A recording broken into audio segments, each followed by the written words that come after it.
One of the biggest complaints we see from our patients is the complaint of floaters. As we all age, we see floaters because the jelly in our eye condenses and it creates clumps. And those clumps cause symptoms of cobwebs and little dots floating around. And this can be one of the most common things that really bothers patients.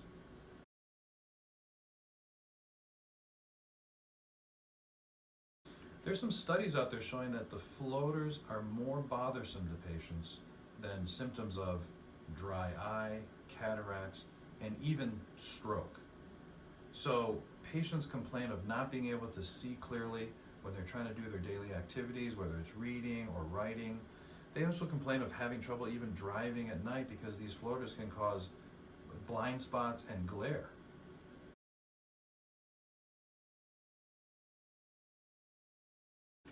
Up until now, treating floaters required a pretty major surgery for the eye. It was called a vitrectomy, which is actually a surgical procedure where we remove the jelly from the eye. And so that would treat the floaters.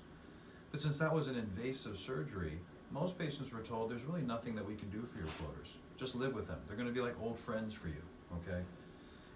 And so patients are out there now living with their symptoms, but for the first time, now we have a laser device that can actually help remove floaters in a non-invasive way. Well, this is actually the laser that performs the vitreolysis here. It's very similar to the devices we use to examine patients. So the patients are very comfortable. They place their chins on this rest here. The procedure requires no anesthesia. It's painless, non-invasive. It lasts for about 15 to 20 minutes. It may take 1 or 2, 3 sessions depending on how many floaters, how large they are for the patients. But the recovery is quick and doesn't require any drops.